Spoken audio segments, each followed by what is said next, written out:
pessoal. Boa noite a todos. Sejam muito bem-vindas e bem-vindos ao nosso seminário.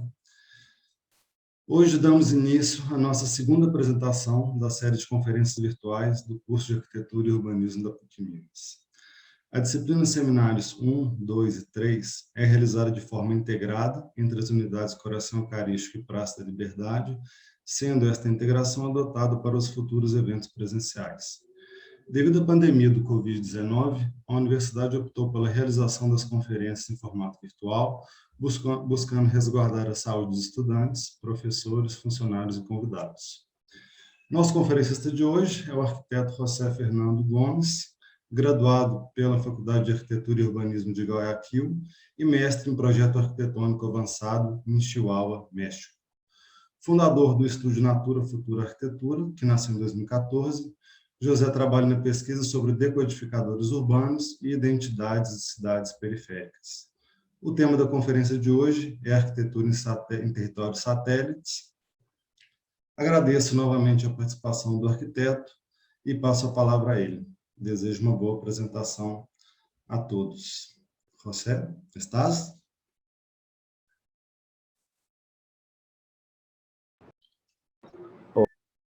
Hola, hola, sí te escucho. hola. Sí, ¿qué tal? José, ¿qué tal? ¿Cómo vas?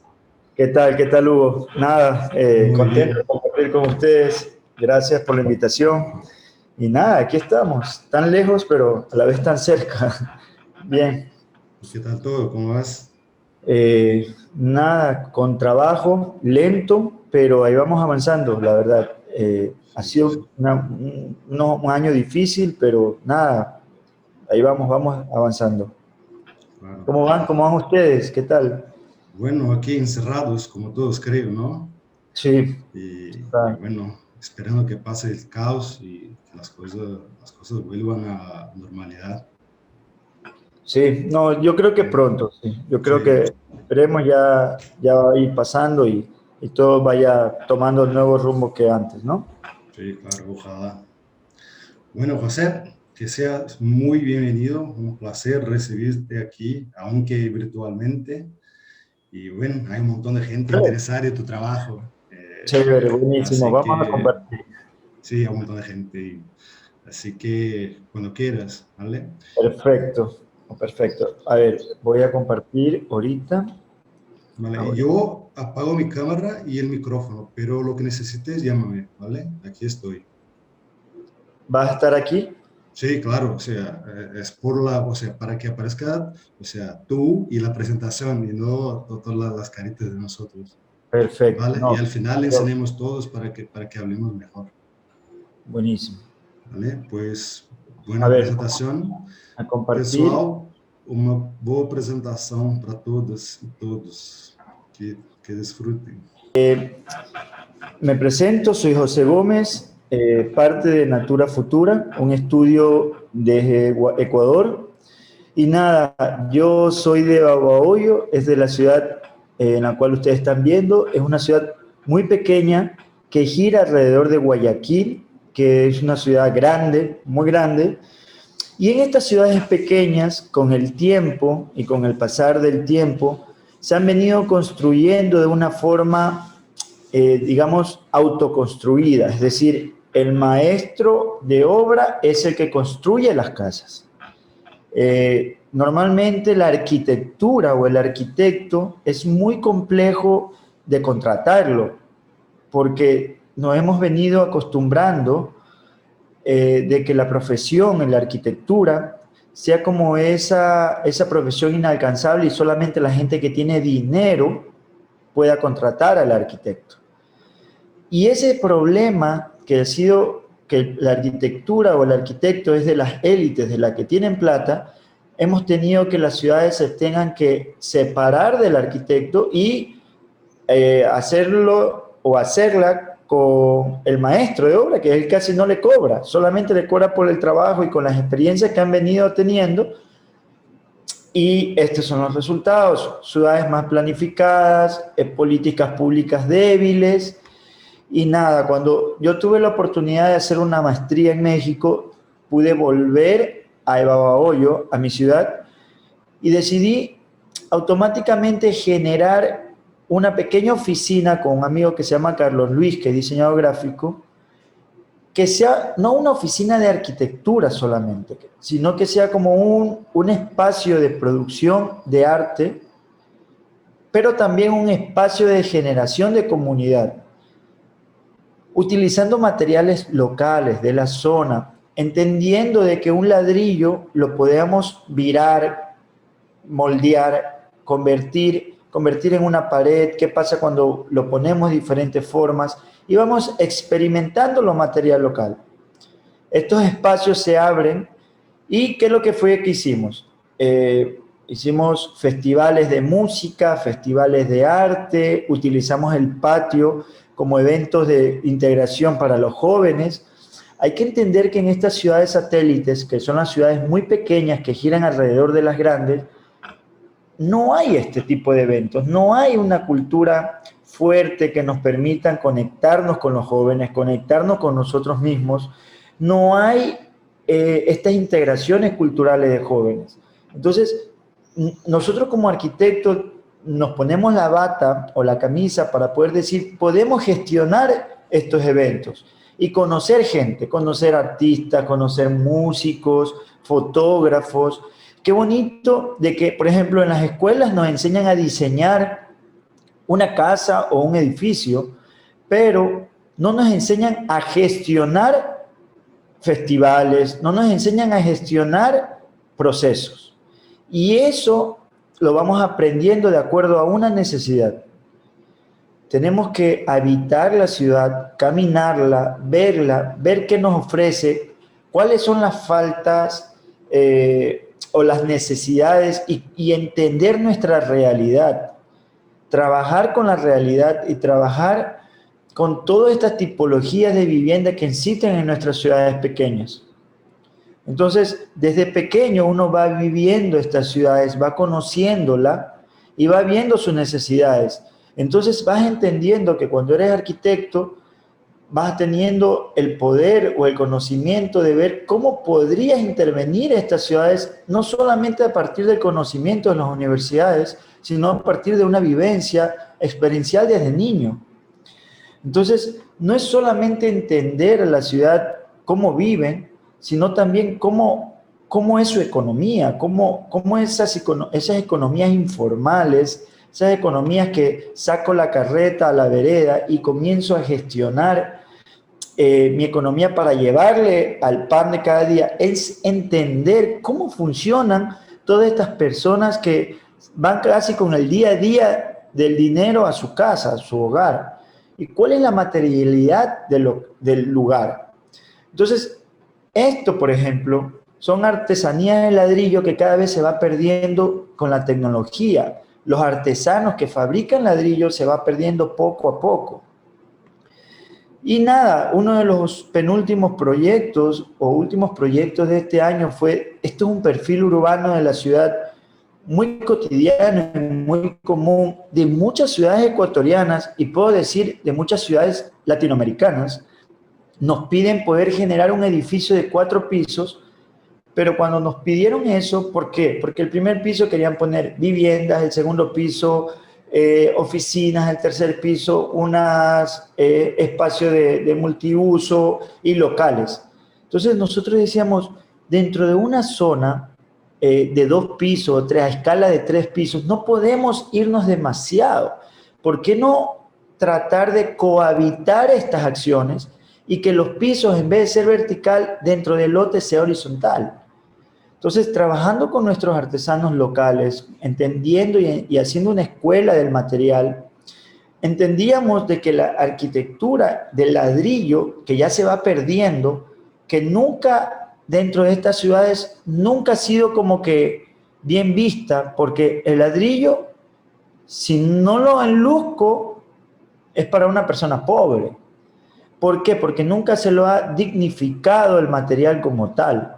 Entonces, cuando la arquitectura comienza a verse tal cual como siempre ha querido ser, que si el ladrillo ha querido siempre ser un ladrillo y comienza a ser un ladrillo, comenzamos a tener unos nuevos lenguajes que parecieran nuevos para la ciudad, pero son tan antiguos para todo el país de lo que se ha venido utilizando siempre.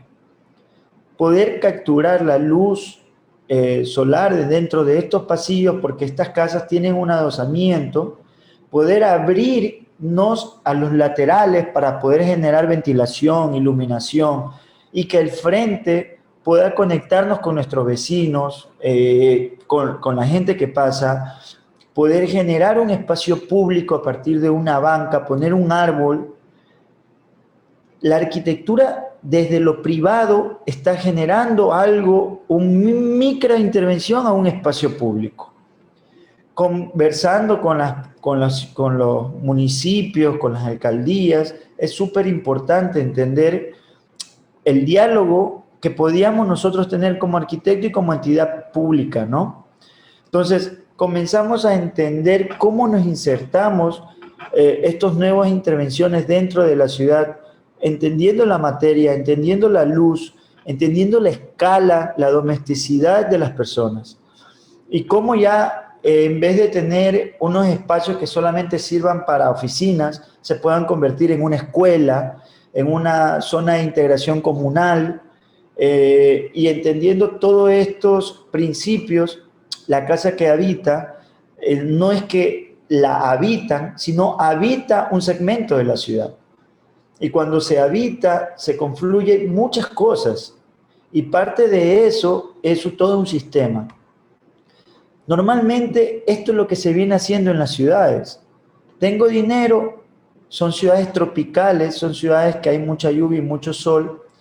Y nada, hago 1, 2, 3, 4 pisos llenos de vidrio, con formas, mucho aire acondicionado, no hay una lectura del lugar.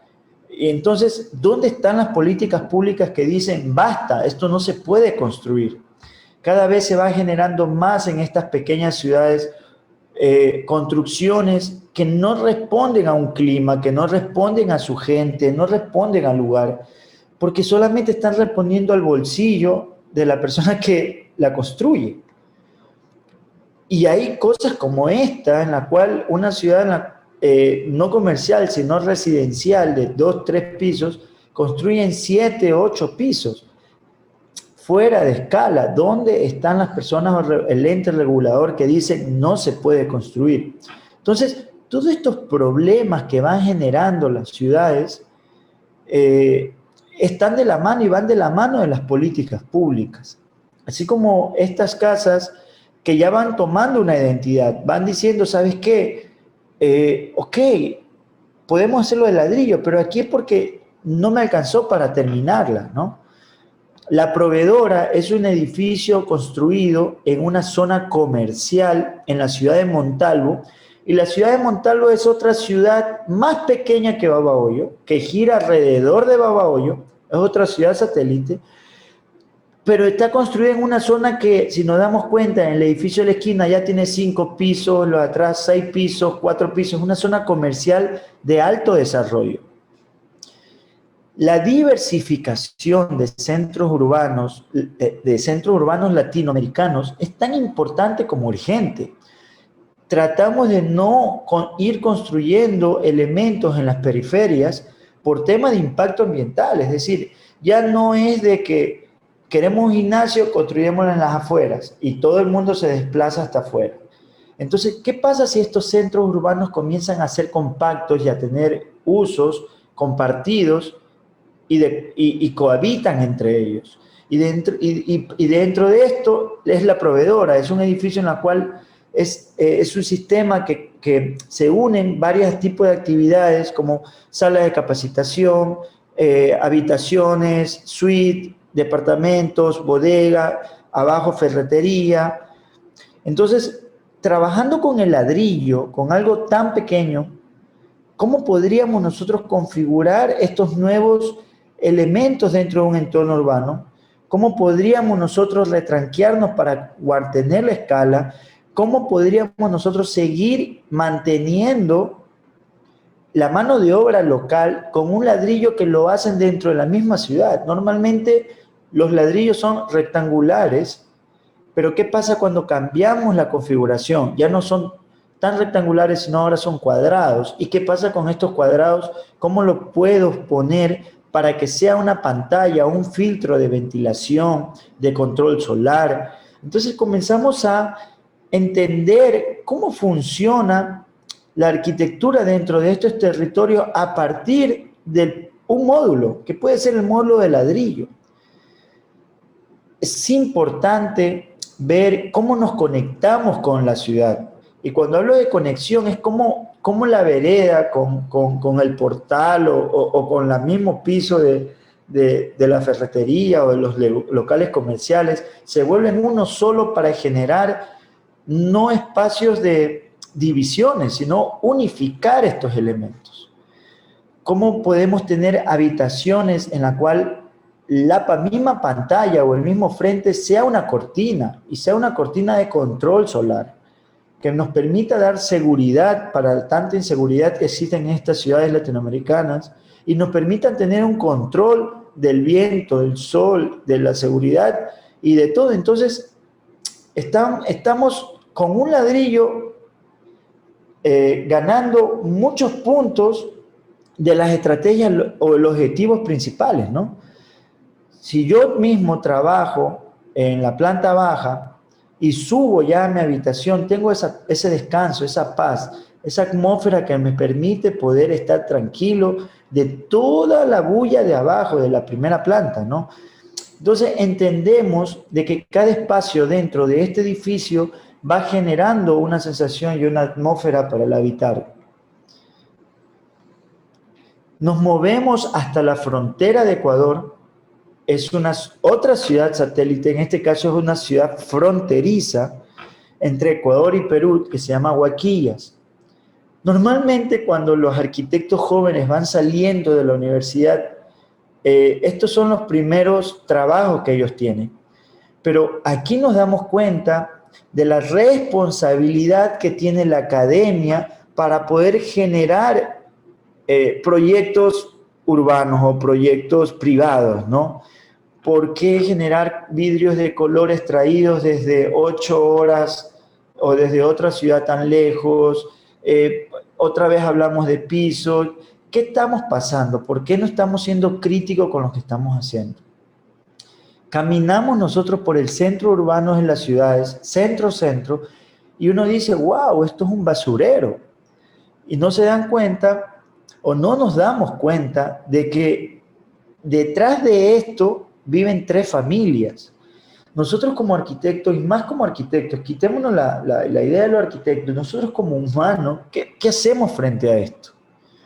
Entonces son críticas que vamos poniendo durante el quehacer arquitectónico de nuestra vida, es decir, ok, si tenemos el poder o tenemos el poder del conocimiento de la gestión, ¿cómo podemos gestionar con diferentes grupos o con diferentes personas que también tienen una necesidad de cambio y decir, unámonos, vamos viendo qué podemos hacer?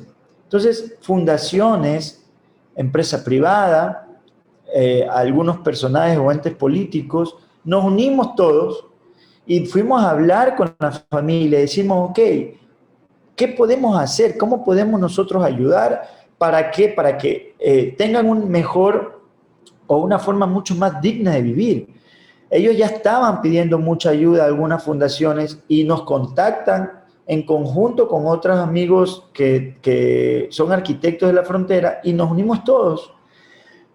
Pero nos fuimos a lo público y dijimos, ¿en qué nos pueden ayudar ustedes? Y decían, no, nosotros ya tenemos esta casa para ellos. Imagínense, estas son casas que las donan el gobierno para la gente que no tiene.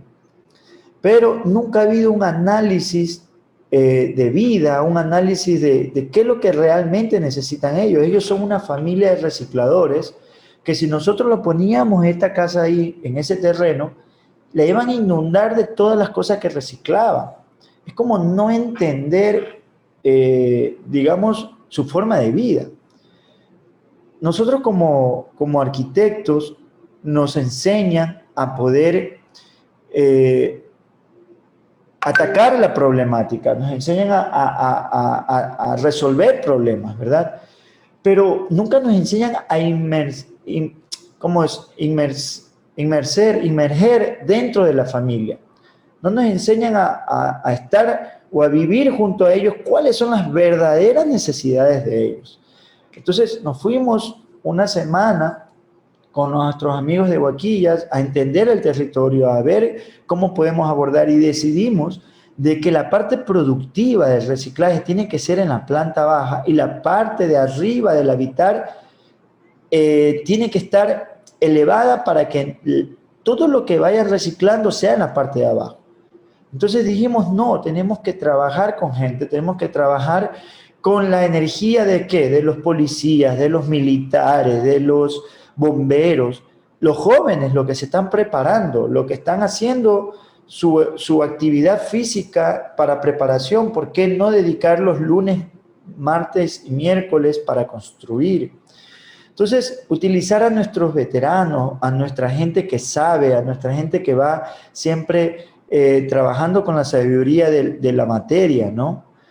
Y fuimos, y la comuna es un proyecto que a la final es totalmente de madera, porque muchas empresas privadas nos donó la madera, hay mucha facilidad, y es como un pequeño manifiesto de decir, ¿por qué en las ciudades estamos construyendo todo de cemento, cuando siempre las ciudades se han venido construyendo de madera y ha sido más fresca, menos impacto ambiental, más sismos resistente?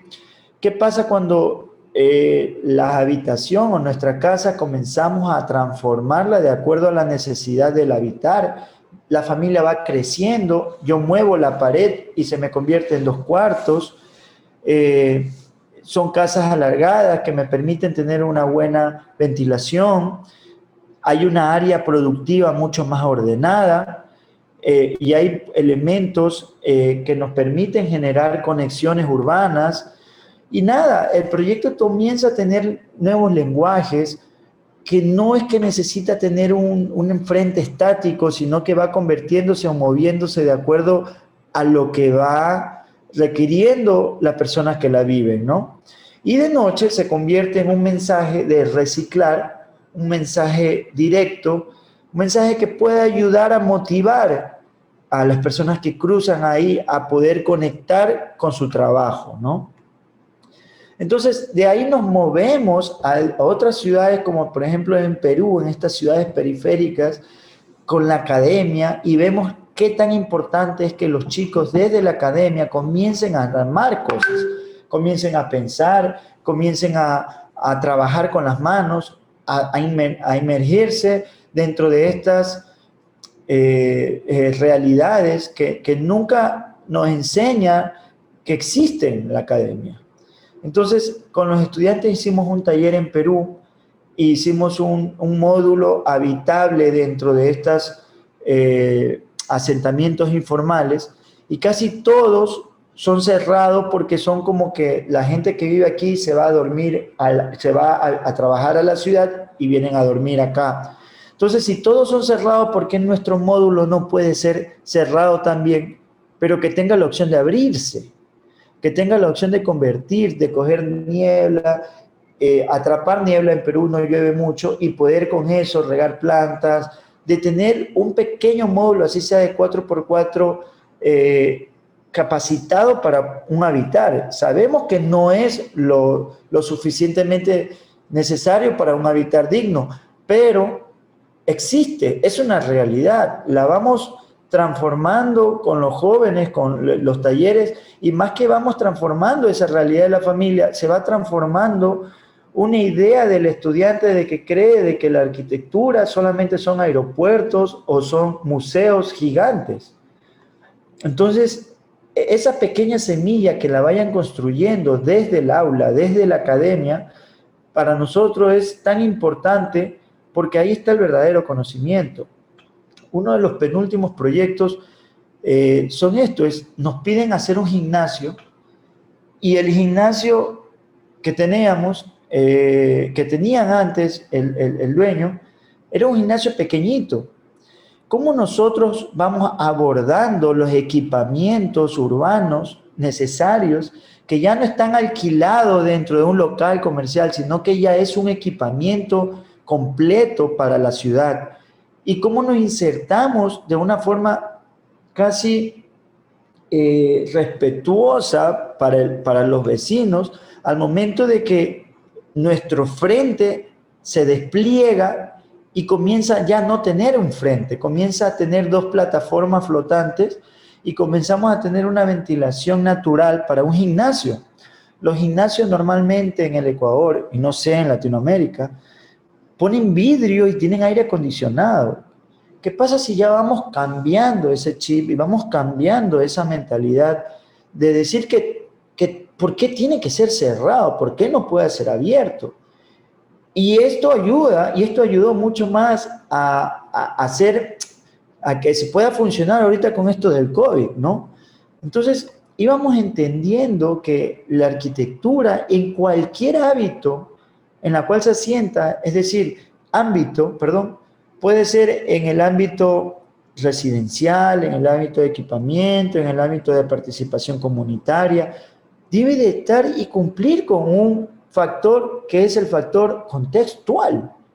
Viento, gente, materiales, conexiones, generar comunidad, generar un club de personas que vayan yo conociendo mientras estoy haciendo gimnasio, generar esa vinculación con los vecinos, generar con materiales básicos elementos o atmósfera que puedan sentirme, digamos,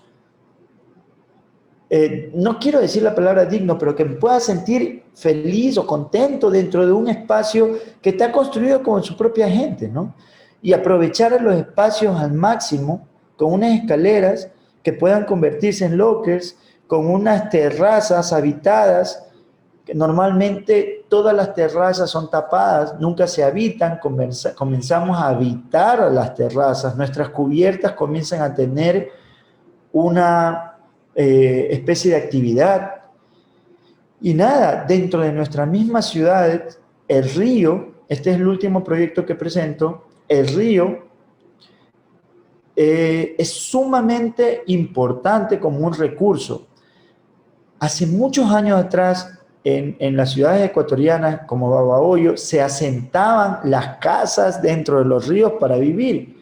Era nuestra Holanda latinoamericana, ¿no? Y nos poníamos a pensar y nos poníamos a ver de que esto es un patrimonio, ya que tiene 100 años la gente viviendo en el río con equipamiento, son pescadores, pescan en sus casas y llevan a vender a la ciudad.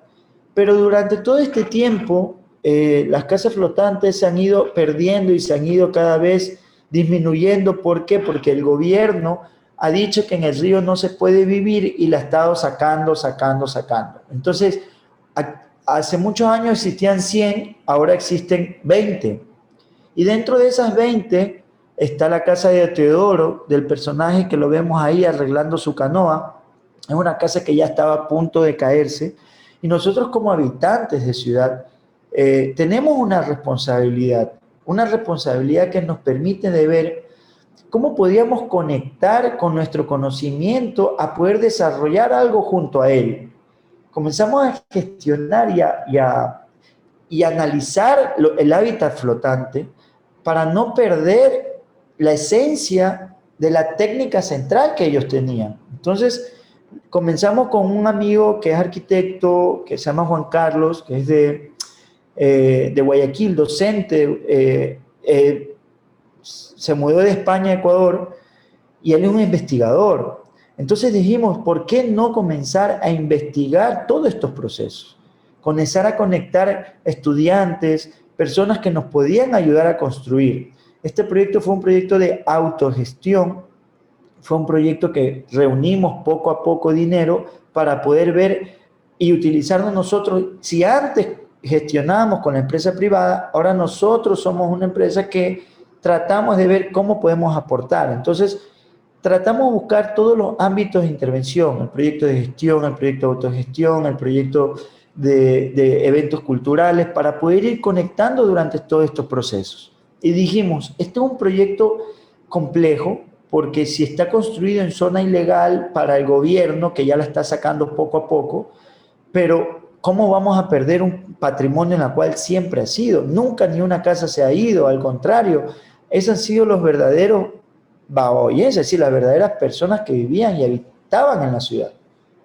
Comenzábamos a crear fase 1, fase 2 y fase 3. La fase 1 como equipamiento, utilizando equipos y baños desde la ciudad. La fase 2 ya teníamos que los equipamientos comunitarios lo vamos construyendo palafístico conectado a la red pública en los malecones. Y la fase 3, habitar y la parte productiva dentro de una plataforma conectada con la red de la ciudad. Nuestra idea es poder generar un sistema de hábitat flotante dentro de la ciudad que nos permitan conectar la idea de lo que siempre ha sido. La ciudad comenzó desde el río. No la podemos eliminar nuestra historia. Tenemos que resignificar nuestra historia.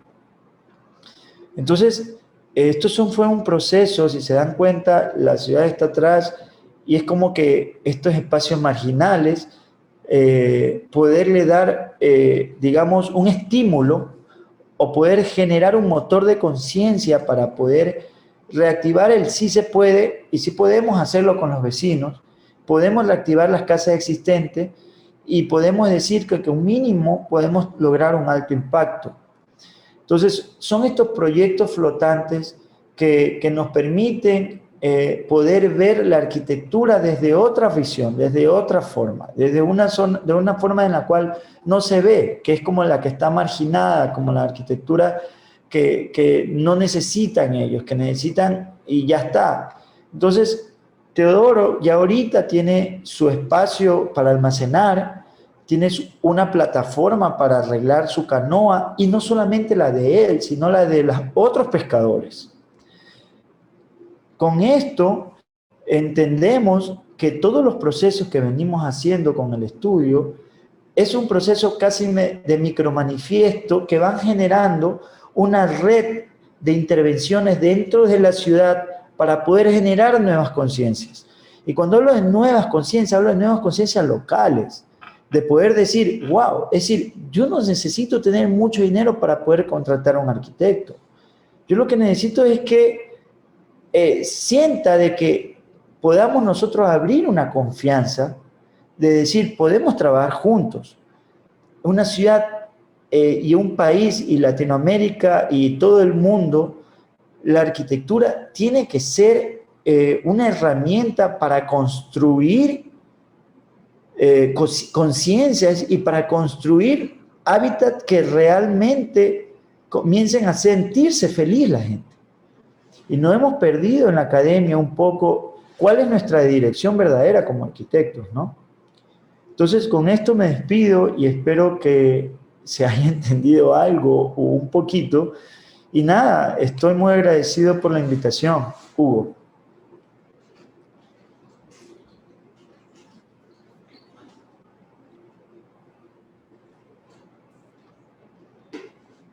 ¿Sí me ves? Ahora sí.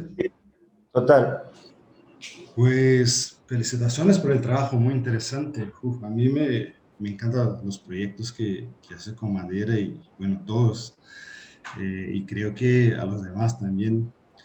Bueno, ahora abrimos un espacio para dudas y preguntas de los estudiantes, profesores y o sea, de todos los que están aquí, ¿vale?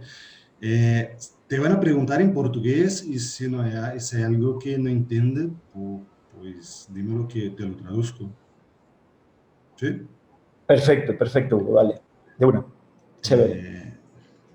Pessoal, vamos abrir então um espaço para dúvidas e perguntas, tá? Vamos manter daquele jeito, a gente vai fazendo uma lista no chat, inclusive Emily, que já tinha se manifestado, pode começar. Só pedir, por favor, tá, gente, para quem for fazer pergunta, que ligue a câmera e tá, para ficar mais fácil. Bom, então, Emily, se você quiser começar, depois André.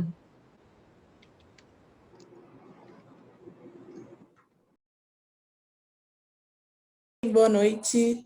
Eu queria perguntar... Dá para não entender, né, gente? Sí.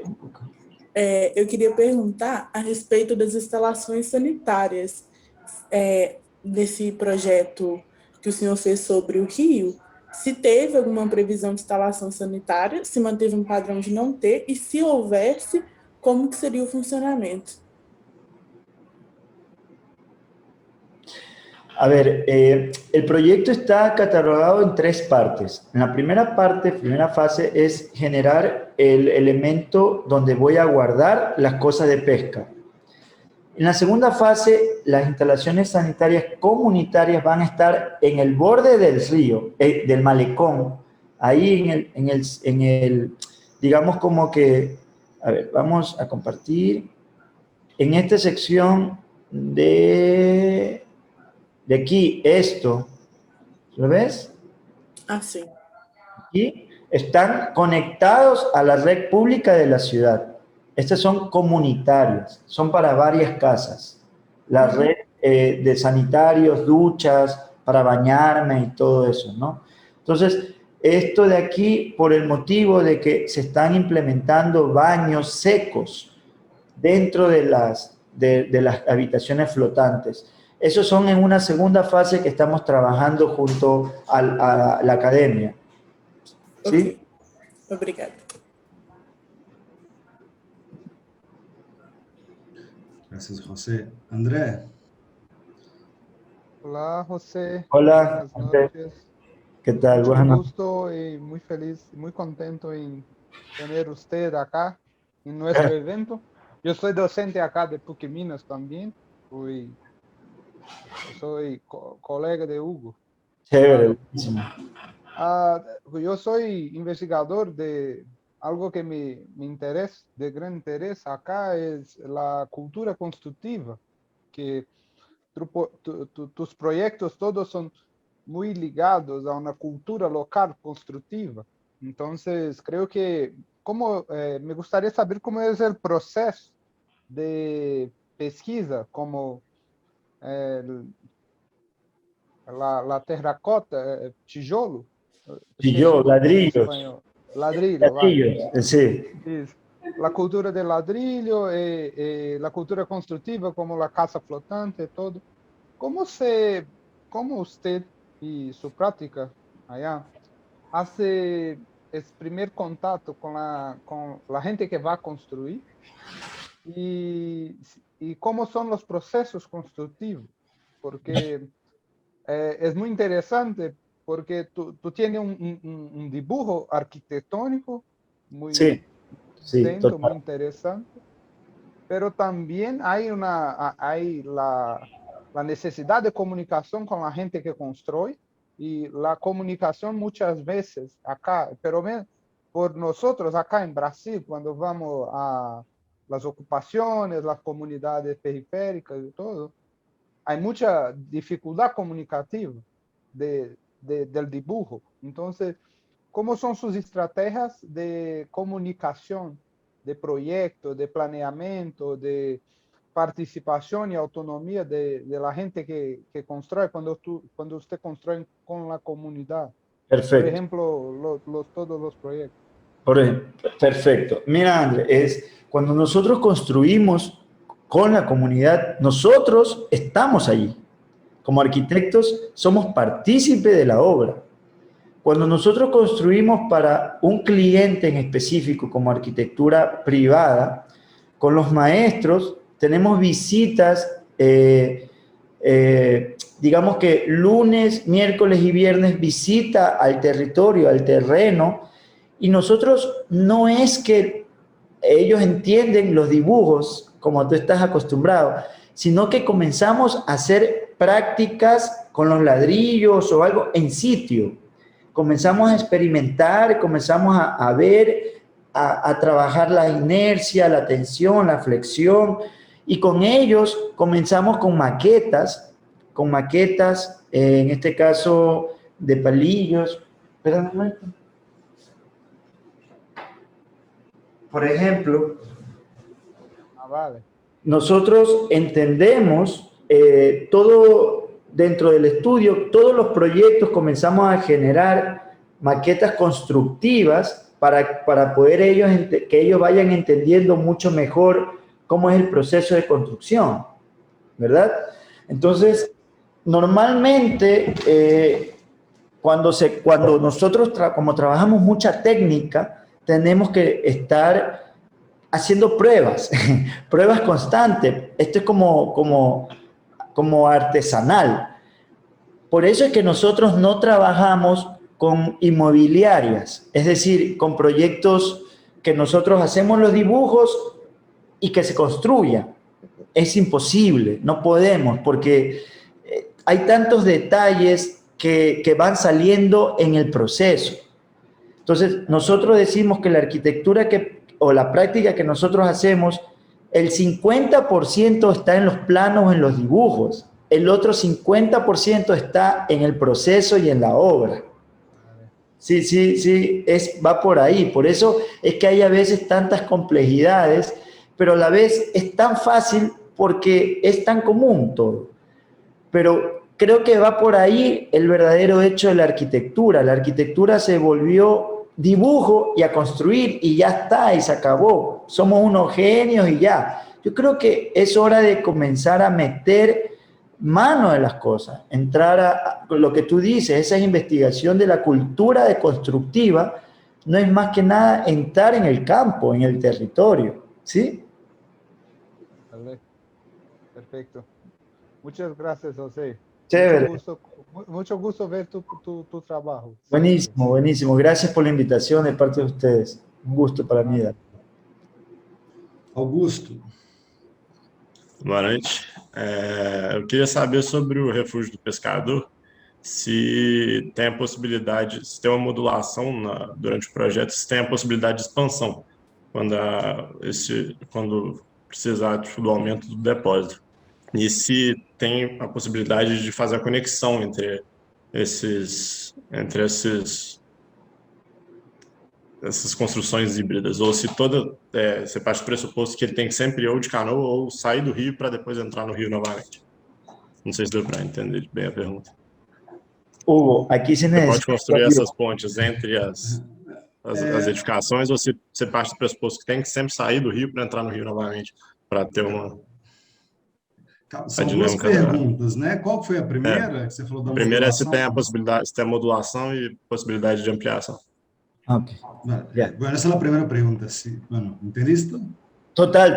A ver, posibilidades de ampliación, ¿verdad? De que el módulo se amplíe, ¿verdad? Sí. Posibilidades del módulo de ampliación, perfecto, porque es un módulo que puede continuar. A la vez también pueden haber dos refugios flotantes que se conecten y puedan generar un espacio intermedio con las plataformas. Es decir, si hay posibilidad de conexión entre dos módulos.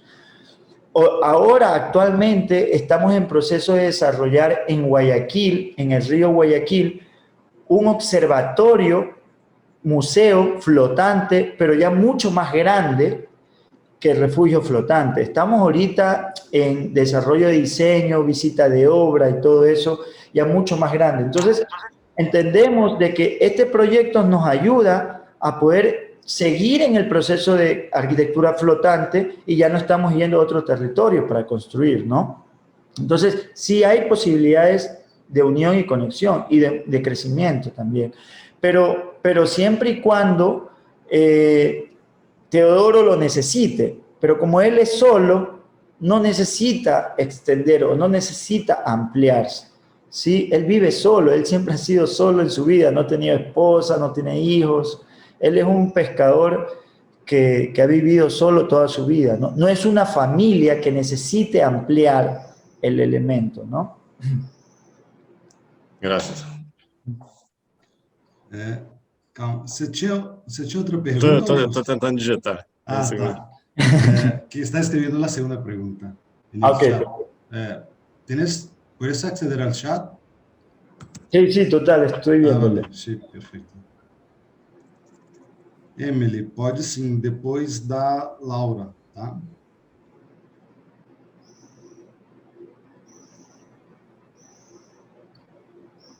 Vai para a próxima, que aí eu vou acabando de digitar, pode ser? Tá, então vamos, Laura. Vocês estão me vendo, escutando direitinho?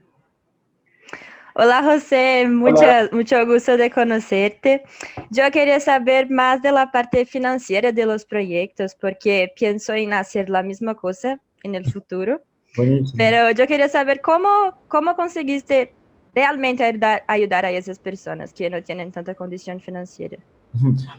Mira, nosotros trabajamos con fundaciones que nos llaman, ellos se encargan de la gestión, en este caso, por ejemplo, se encargan de la gestión de conseguir el dinero y nosotros nos encargamos de la gestión de ¿qué? De poder dar guía constructiva, diseño, planificación, trabajo comunitario con la gente. Es decir, ellos se encargan de, por ejemplo, decir a la empresa privada, tenemos este proyecto, por favor, si nos pueden ayudar o donar esto, este otro, este otro.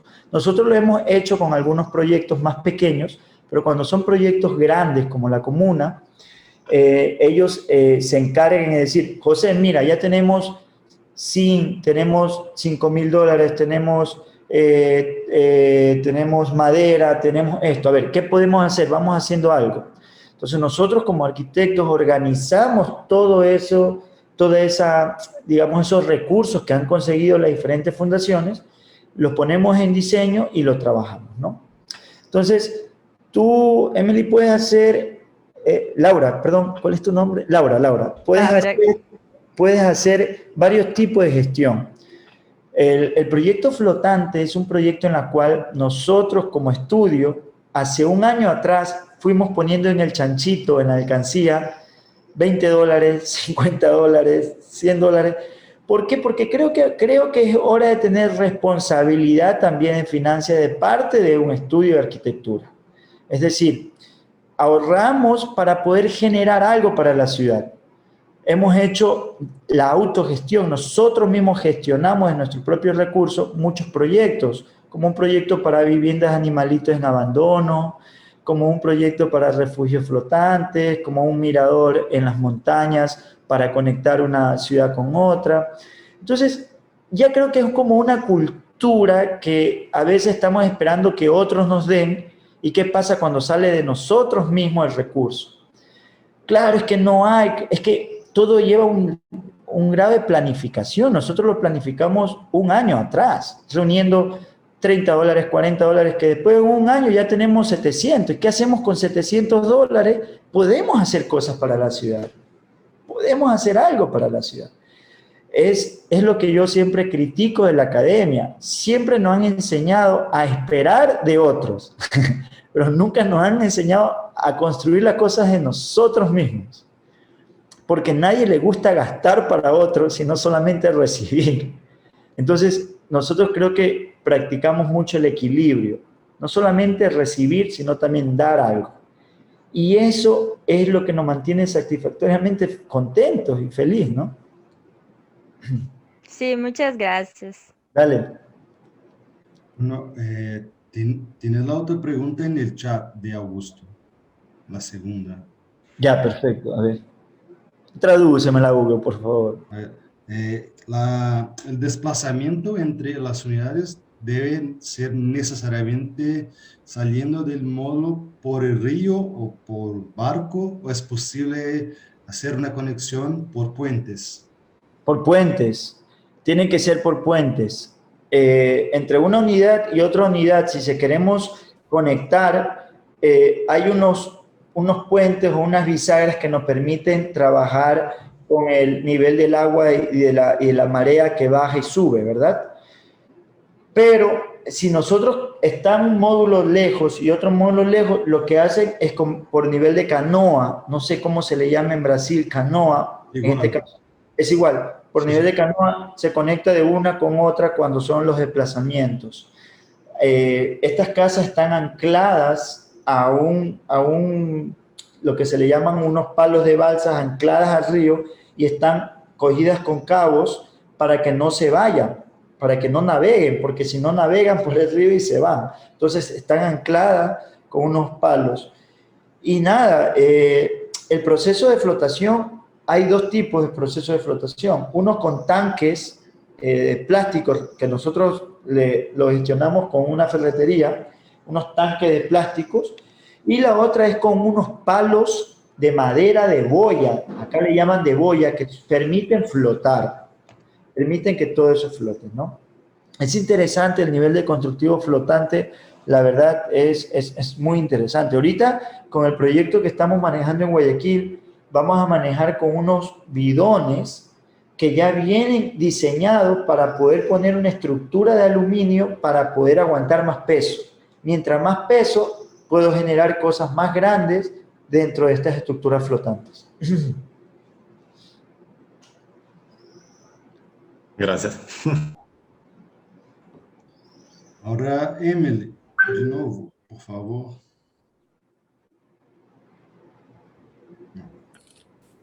Ok? A minha pergunta, ela vai mais ou menos no mesmo sentido da pergunta da Ana, mas mais ou menos.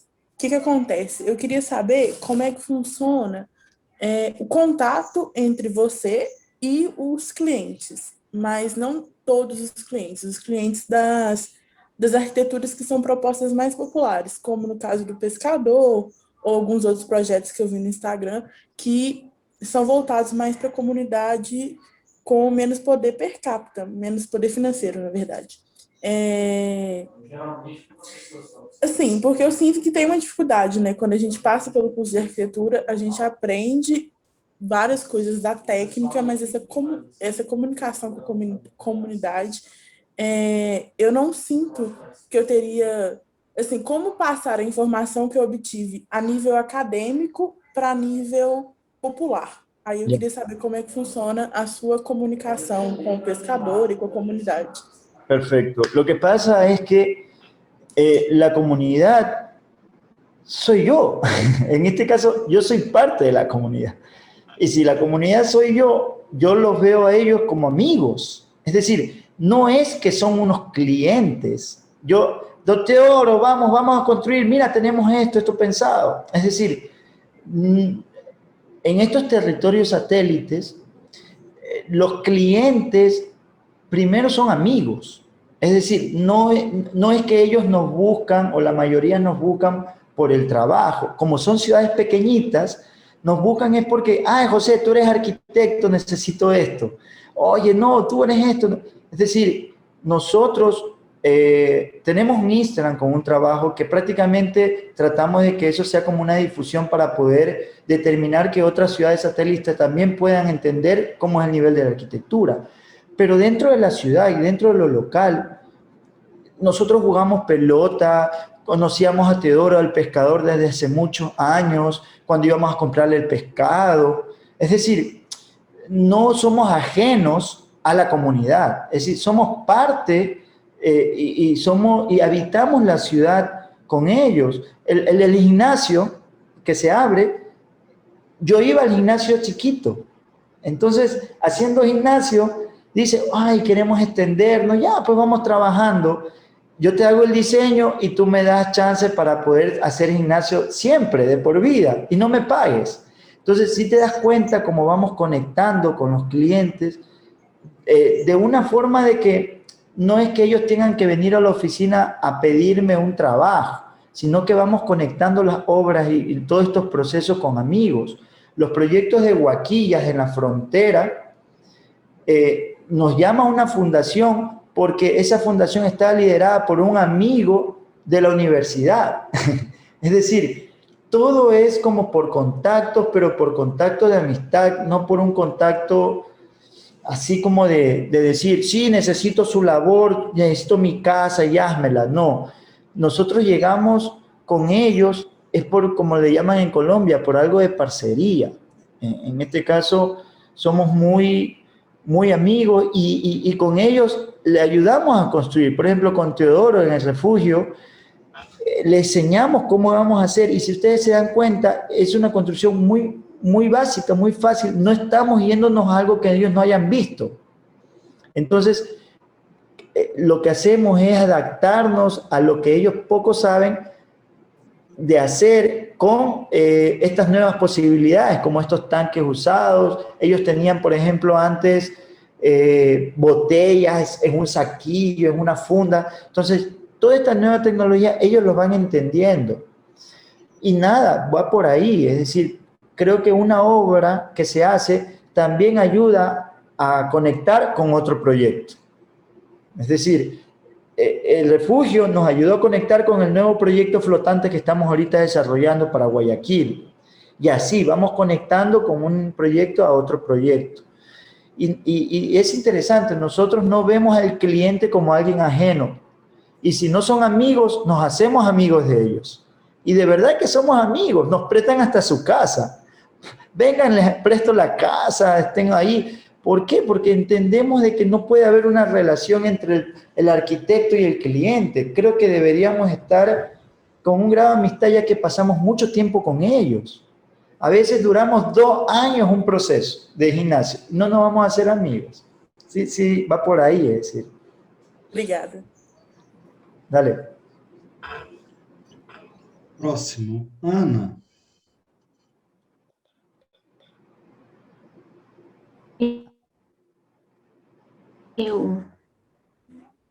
Tá aparecendo? Tá dando para ouvir? Boa noite. Eu queria saber, na verdade, esses 2 projetos que você mostrou, que você usa madeira. E eu queria perguntar se tem algum motivo específico, tipo assim, você só usou por estética ou tem algum motivo por você ter... Hugo, ayúdame, no entendí, algo pasó con la señal, rapidísimo. Sí. Bueno, Dios, te preguntó por qué la elección por madera, si es una opción estética o si hay algo por detrás de eso. No, a ver, lo que más hay aquí en mi ciudad se llaman acerríos. En cada esquina de un barrio hay como depósitos de madera. Es decir, nuestra ciudad es muy maderera, es decir, hay mucha madera, muy económica. La gente que no tiene dinero la coge para hacer sus casas, pero muy básicas, ¿no? En cambio, lo que nosotros estamos haciendo es dignificando ese material para poder ver que hay otras posibilidades con ese material, así como el ladrillo, la madera, y creemos fielmente y por convicción de que es mucho mejor utilizar, por ejemplo, un techo de madera que, digamos, un techo o unas columnas de madera que una columna de cemento. Sosteniblemente, la madera se puede renovar, el cemento no. Entonces, cada vez creemos que debe de haber como algo híbrido, tener menos impacto, no un impacto cero, porque sabemos de que es muy difícil, porque es poco a poco esto, ¿no? Pero sí un impacto en la cual pueda disminuir. Si nosotros podamos utilizar algo de madera en vez de un piso de cemento, y hay la posibilidad, lo hacemos. Tenemos el material a la mano. Hay mucha madera muy tradicional. Nuestras ciudades tropicales ecuatorianas siempre fueron construidas con madera. Entonces se ha perdido cada vez más, y ahorita es una selva de cemento, sin árboles, todo con calor, con plancha de zinc. Entonces creo que es un poquito devolver lo que siempre ha tenido nuestras ciudades al territorio, ¿no? No es por cuestión de estética, creo que va más allá de una estética. La estética es la consecuencia de todo un labor detrás. Es decir, eso va ante al contrario. Mucha gente dice que la madera es como para alguien que no tiene dinero, que no es estético, y aquí el cemento y el alucobón y todas estas cosas comerciales que creen que eso es la estética. No sé si me entiendes. Es decir, a veces creemos la estética que la da otra cosa, cuando no es así, ¿no? Muito obrigada. Gracias. Rafael.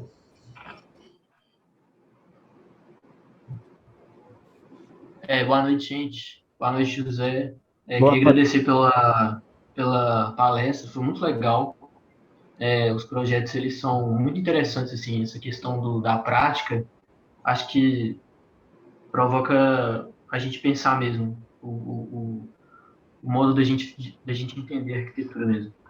E eu queria elaborar um pouquinho na pergunta do André também, que ele perguntou como é que é o contato com os clientes, e eu queria saber se você acha que o uso de maquete física e o fato de vocês acompanharem a obra também, o processo de construção, ele facilita o contato com o cliente, facilita o entendimento entre as duas partes.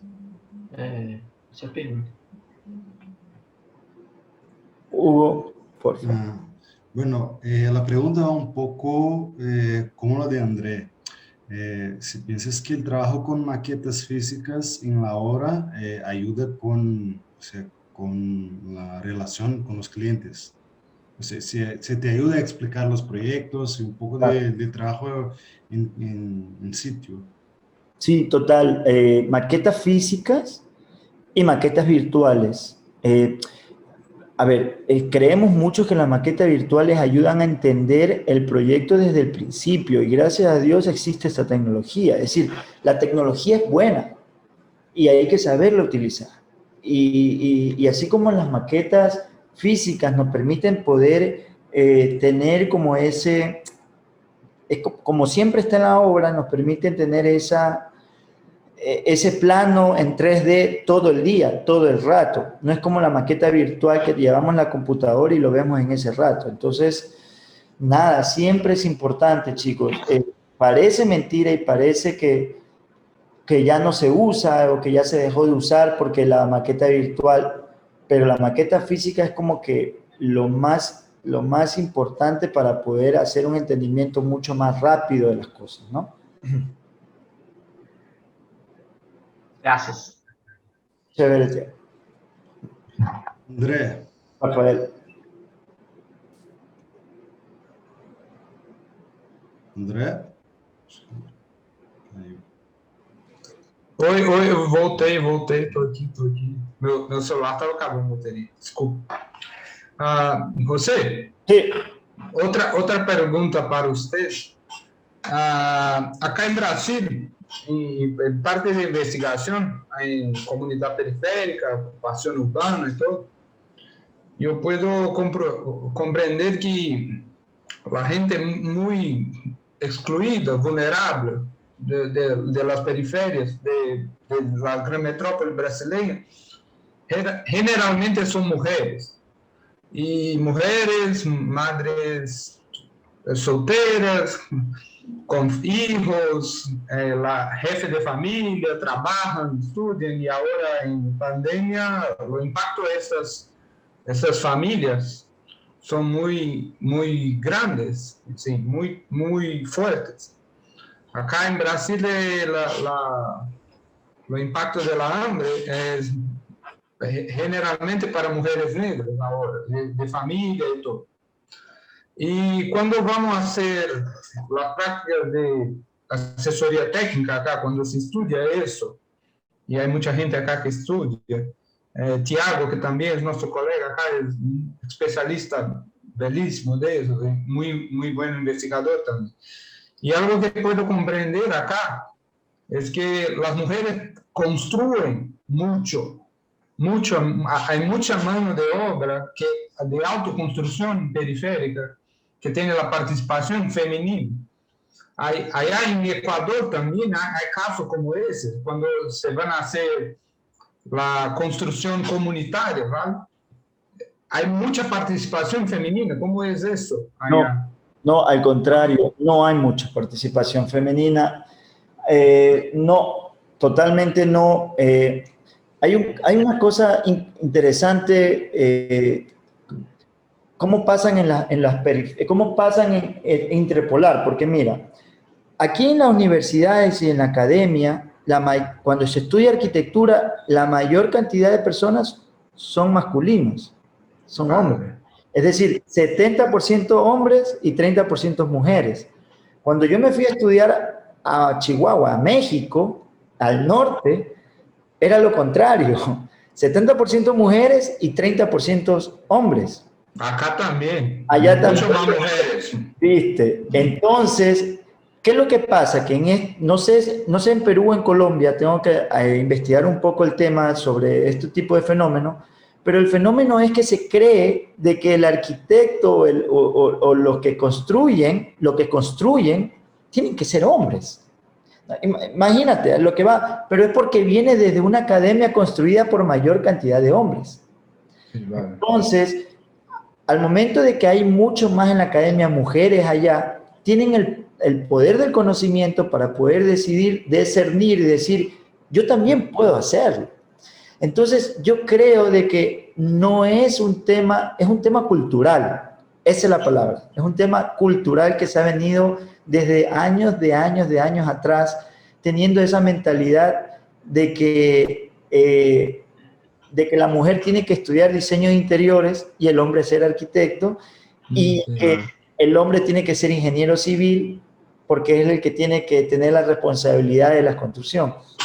Pero no es que tiene que ser, es una cosa en la cual culturalmente se ha venido como que infundando, pero poco a poco, ahí es donde vamos, Andrés, poco a poco se va perdiendo ese grado de, no, vamos diciéndole como un machismo, ¿sí? Es un machismo. Poco a poco se va perdiendo ese grado de machismo y cada vez vemos más chicas queriendo tratar, cuando hacemos las construcciones participativas, cada vez vemos más chicas queriendo entrar, queriendo construir, y para nosotros es una felicidad, porque cuando yo estudiaba, ninguna mujer iba a construir porque ellas estaban con sus tacos, con su cartera. ¿Quién se va a meter mano a construir? Sí, bueno. Ahorita las cosas van cambiando porque hay muchas más prácticas que se generan en participación. Cuando yo estudiaba no había esto, Andrés. Esto es ahora. Estas participaciones comunitarias, voluntariado, vámonos a la comunidad, que entender una arquitectura desde el territorio. Pero cuando yo estudiaba, mis profesores, ¿quiénes eran? Era Calatrava, es decir, estudiar todas estas cosas gigantes, aeropuertos, y nunca nos sacaban al terreno, al sitio. Y si una vez nos sacaban a construir algo, las chicas tenían que vernos cómo construir. Terrible, fatal. Entonces, poco a poco se va a ir cambiando esta idea. Y cada vez las mujeres están tomando más protagonismo y están cogiendo como que mucho más poder para llevar el control de obra, para llevar las participaciones también, la logística, la gestión, y es fascinante, es muy bueno lo que está pasando, ¿sí? Gracias. Perfecto. Chévere. Tiago. Oi, José Fernando. Olá. Olá, está me ouvindo? Graças pela ponência. É muito interessante quando podemos trocar experiências entre nós outros Latinoamérica. Aproveito a oportunidade para parabenizar a organização do evento. Neste momento de pandemia, que estamos todos isolados, este momento está sendo muito interessante para podermos entrarmos em contato com pessoas de várias outras partes do mundo. José Fernando, você falou sobre, um pouco antes, sobre maquetas físicas, e eu particularmente sou maquetista em Brasil, não sei como Equador se referem a isto.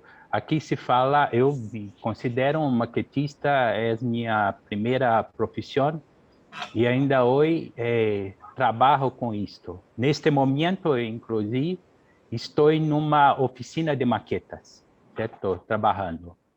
Porque na pandemia, uma das coisas que não parou no Brasil é a construção civil, certo? Que continuamos seguindo numa situação, inclusive, muito preocupante, porque demonstra a falta de cuidado com todos os profissionais da construção civil e todos, vários professores, colegas, mestres que estão aqui, sabem muito bem o que estamos falando, o que estou falando acerca da situação do Brasil. José Fernando, eu queria perguntar a você sobre sua formação. Esta questão de trabalhar direto, certo, com a arquitetura. Nós outros somos formados para fazer projetos de arquitetura, certo? E poucas vezes temos contato com a construção, certo? Claro. Em nosso departamento aqui da PUC Minas, nós temos uma tradição de sempre estarmos na obra, tentando estar em contato com as comunidades, o que é muito rico para o nosso crescimento enquanto profissional e enquanto cidadãos. Como foi para você este momento de formação? Em la academia, você teve a oportunidade de desenvolver este trabajo directo con la construcción? No, no, para nada, no. Es lo que yo le decía a André, de que la academia acá en Ecuador, hay muchas falencias, hay muchas bases. El trabajo que yo realmente desarrollé directamente con la gente o con la comunidad directa fue cuando me fui a hacer una maestría a México. Mi maestría, y tuve la oportunidad de ser docente en la Universidad de México, que queda al norte casi frontera con Estados Unidos, y tuve la oportunidad de ser docente de arquitectura efímera, también con arquitectura sostenible, ¿no? Entonces, cuando uno tiene la oportunidad de ser docente, lo que hace es que se te obliga prácticamente a poder tener mayor control de tu vida y madurez tan joven. Entonces, tú ibas con los estudiantes a salir a la comunidad, al territorio afuera, porque ya no lo estás viendo la arquitectura desde un académico, sino desde un docente. Tenías que abrir las perspectivas de las cosas, y cuando tú transfieres ya un conocimiento, ya no solamente vas por adquirir, sino por transferir, comienzas a generar un grado de madurez acelerado rápidamente, que cuando llegué a Ecuador y vi las oportunidades, en este caso, Babahoyo es una ciudad con altísimas necesidades, y vi las oportunidades. Mi primer trabajo no fue de arquitecto cuando llegué a estudiar una maestría. Yo me puse un negocio de jugos, de venta de jugos de frutas, y eso me ayudó a entender cómo funciona el mercado, cómo funciona la gente que te va a conversar con ellos, qué necesitaban, cómo funciona la economía, cómo funciona la gestión. Al momento de que tú tienes un negocio, tú tienes que saber gestionar, administrar tiempo, administrar procesos, administrar gente. Entonces, la formación a veces no solamente es la academia, la formación son estas necesidades y estas realidades que te van construyendo como persona. Yo personalmente siempre me han gustado diseñar negocios, crear un negocio. Yo ahorita actualmente tengo un negocio de venta de jugo de helado de coco, jugo de coco. ¿Por qué? Porque yo creo que la arquitectura o vivir de la arquitectura no lo es todo. También tenemos la posibilidad de poder entender que hay otros caminos. Y esos otros caminos nos ayudan también a tener un banco de ahorro para poder generar otros procesos con la arquitectura. Entonces, entendía de que el poder diseñar, no es que solamente tenemos que diseñar un espacio, Tiago, también podemos diseñar una forma económica de poder ser solvente. Podemos diseñar procesos o podemos diseñar nuevas leyes que nos permitan llegar a un lado. Entonces, el diseño yo lo entendí como un poder o una herramienta para formar algo, no solamente para diseñar arquitectura. Y eso es lo que más se me hace interesante en todo este proceso, que este proceso se va dando porque todas las cosas que hacemos siempre es con una mentalidad de poder, aparte de transformar a la persona o a la ciudad o a ese punto, es de poder ver cómo generamos una red de intervención que me permita generar una ciudad a nivel ya local y a nivel nacional. Ese diseño de práctica o diseño es parte de una formación que se ha venido formando a partir de las experiencias. Entonces, yo siempre le explico, la formación no solamente viene desde la academia con el conocimiento desde la universidad, sino es ver cómo ese conocimiento puedes desarrollar otras formas o vínculos de habitar o de vida o de estilo de vida que puedas tener, ¿no? José Fernando, dejaron emendar una otra pregunta acerca de la reflexión que André presentó un poco antes. Usted habló acerca de las mujeres, la poca participación en la construcción. Esto es muy interesante porque no Brasil la situación es completamente diferente. Tenemos mucho más mujeres actuando como arquitectas y los hombres somos menos, ¿cierto?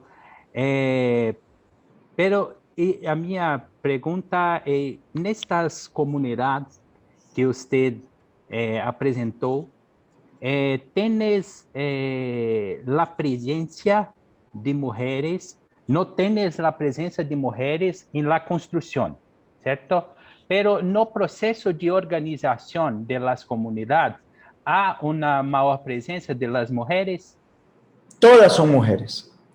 Entonces, es la misma cosa. Las fundaciones son mujeres. Las que generan y gestionan a los procesos de dinero materiales son mujeres. Es decir, las mujeres, su participación aquí son de gestoras. La construcción, el coger el cemento, la madera, son hombres, la fuerza, digamos.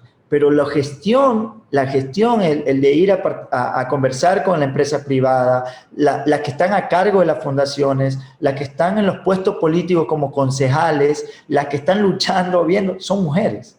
Entonces, son más importantes que creo que construyen, porque si no hay esta parte de la gestión, no hay lo otro. Entonces, yo creo que ahí hay un equilibrio. Lo que yo veo en Brasil es que hay muchas mujeres más también en la parte de construcción.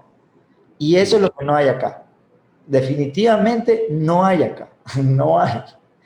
Yo hasta ahorita, en mis 34 años que tengo, no he visto una mujer en mi ciudad o en la parte de la costa ecuatoriana que esté construyendo una pared con ladrillo o que estén luciendo o que esté trabajando en construcción. No lo he visto. Entonces, es un fenómeno raro, pero yo creo que poco a poco sí vamos a ver más participación de la mujer en la construcción. Sí, cuando en 2015 estuve en Quito, participando de un evento en PUC, na la Universidad Católica.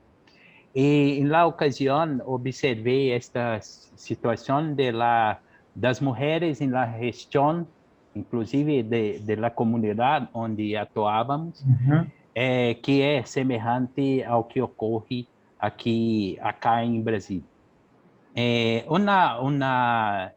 Aquí no Brasil existe una recurrencia de las mujeres negras actuando en las comunidades vulnerables. En Ecuador y también en Perú, en la divisa, en la borde con Ecuador, lo perfil, la etnia de las mujeres en vulnerabilidad social son de las poblaciones andinas. Sí. Más que nada, eso sí, en los Andes, en la parte de las montañas, en la parte del norte del Ecuador, porque yo vivo en la parte de la costa, en la parte son pueblos a veces muy diferentes. Allá en Quito, por ejemplo, trabajan mucho con las mingas, se reúnen todos para poder generar cosas para la comunidad. Acá en la costa no existe eso, no hay mingas. Ahí lo que estamos trabajando nosotros son proyectos en los cuales hay convocatorias, convocamos a la gente que si quieren reunirse, pero allá hay como un proceso natural las mingas. Cada domingo lo hacen para barrer todo el barrio, para construir algo en conjunto. Es interesante ese proceso. Y allá en la parte en los Andes, las mujeres sí tienen más participación. En la parte de la parte norte, en la parte de allá, en la parte de la construcción, eso sí, pero yo siempre hablo en la parte de la costa, en la parte que es de la parte del Ecuador, que es donde yo me muevo, donde yo veo, donde yo estoy ahí, en la cual es lo que yo digo, poco a poco tenemos que ir impulsando eso. Pero tampoco allá en Quito no es que tú contratas a un grupo de mujeres constructoras para trabajar, eso es lo que voy, es mínimo. Y no sé si allá en Brasil haya un grupo de constructoras, mujeres que construyan. Increíble, genial. Sí, en Brasil, inclusive, lo profesor André, tienes dentro de las disciplinas en nuestro curso, tienes un contacto con un grupo de mujeres que se llama Arquitectura de la Periferia, que son un grupo de mujeres dentro de un proceso que a Mingas, Mingas, ajá, Mingas. En Brasil se asemeja mucho a algo que llamamos de mutirão. Okay. Mutirão, que son la unión de personas para construir algo. Construir algo, perfecto. Muy interesante. Gracias, profesor José Fernando, Gracias. y gracias a todos por ese espacio y la oportunidad. Gracias, gracias. Pessoal, já direcionando para o fim, tá? Quem quiser fazer as últimas perguntas, então a gente tem aqui Emily, Isadora, se alguém quiser mais, tá bom? Emily, por favor, e depois Isadora. Professor, a minha pergunta, ela é um pouco técnica. Eu posso fazer mesmo assim? Claro. Eu de novo, desculpa, eu juro que é a última No vez. te preocupes, Emily. No te preocupes, dale. Eu queria saber, eu estou stalkeando seu Instagram, vai ver que eu curti várias coisas de anos atrás. Eu vi que tem muito uso de cobogó, de elementos vazados e de algumas aberturas definitivas. Tem alguns espaços que são tão mesclados que dá assim, uma dificuldade para definir se eles são internos ou se eles são externos. Não dá para me entender? Eu queria saber como é que funciona projetualmente, assim, definir uma área que vai ficar permanentemente aberta, que onde viria essa uma janela, vira um cobogó e ele fica permanentemente aberto. Ok. Hugo, ayúdame a resumir un poquito la pregunta. Bueno, te pregunta cuál es la estrategia para definir un espacio que esté constantemente abierto, que, o sea, al cambiar una ventana por una pared de ladrillos, con un patrón, por ejemplo, que aquí le llamamos cobogó, que son un montón de ladrillos con huecos, pero ¿cómo definir este tipo de espacio? Ya, perfecto. Con el clima nos determina qué composición, qué material, qué trabajar. Por ejemplo, en el edificio de la proveedora, donde están los ladrillos cuadrados, justamente el sol me daba de frente. Entonces, poder trabajar con una pantalla que me sea un filtro solar es sumamente importante para poder establecer esa estrategia para ese edificio. Entonces, creo que va por ahí. En el gimnasio, la idea era poder desvirtuar ese frente con esas celosías de madera para poder abrir y poder ventilar. Entonces, ¿por qué? Porque como necesitamos mucho ventilación natural en una etapa de ejercicios, necesitamos que se abra todo el elemento. Creo que lo que determina, lo que se usa dentro, también nos determina una forma de abordar nuestros frentes en las ciudades, ¿no? Entonces, yo creo que va por ahí, es entender y leer, tener una buena lectura del lugar, del uso, del uso, del habitar del espacio.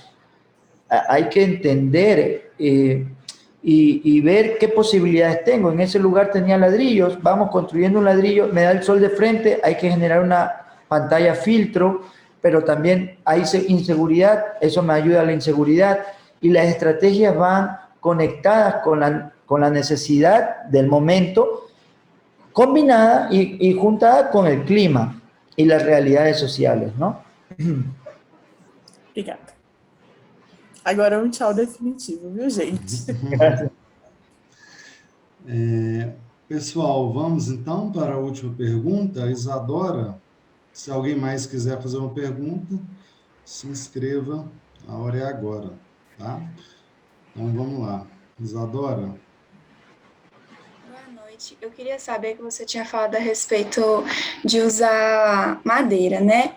Em locais que, igual você tinha falado, na cidade tem muita madeira e por isso que você optou por esse material.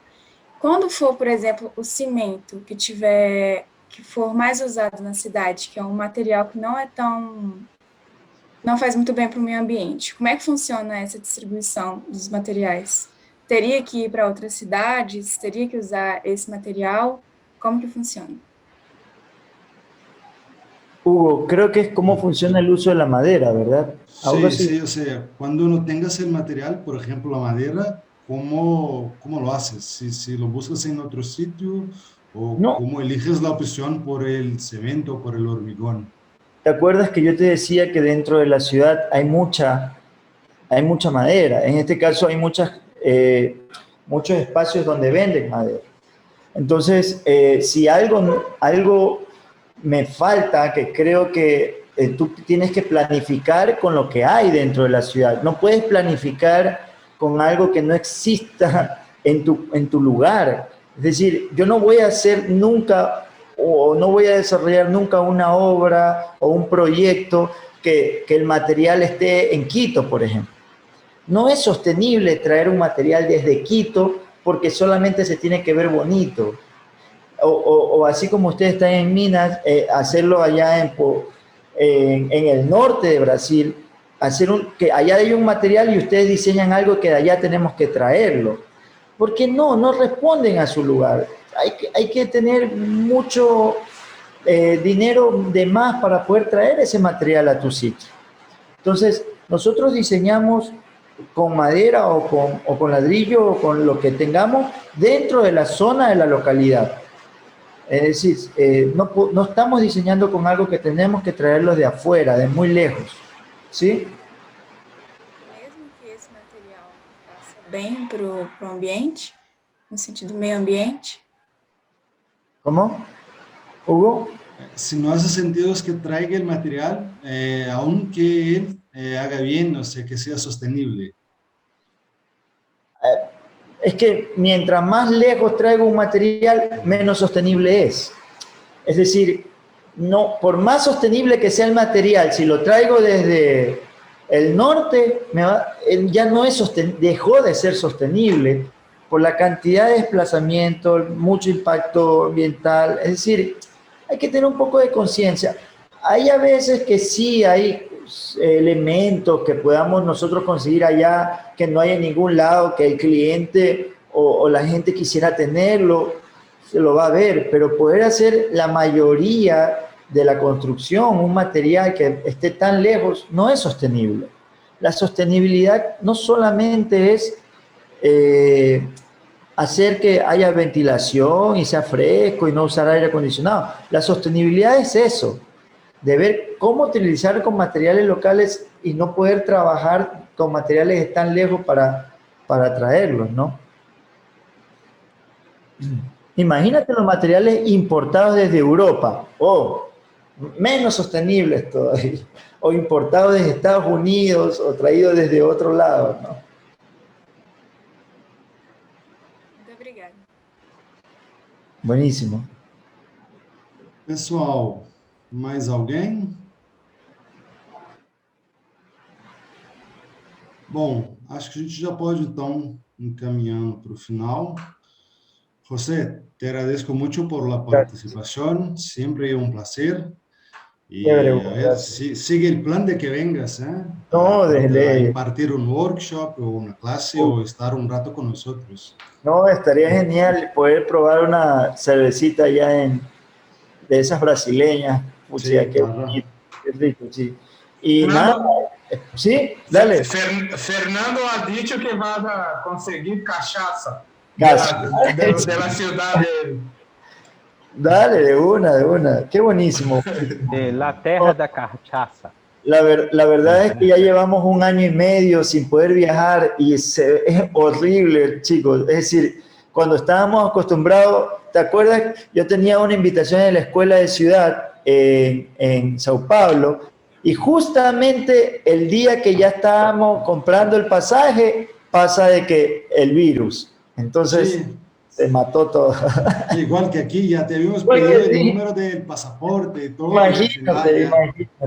Terrible. Pero bueno, yo creo que algún rato nos vamos a conectar y nos vamos a ver. Estoy seguro, estoy segurísimo. Sí, claro.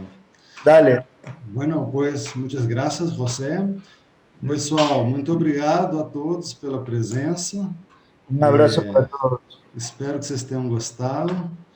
E, José, muitas graças outra vez. Gracias. Buenas noches. Nada. Aqui te esperamos. Buenas noches. Chao. Esperamos. Venga, Un abrazo. luego. Chao, chao.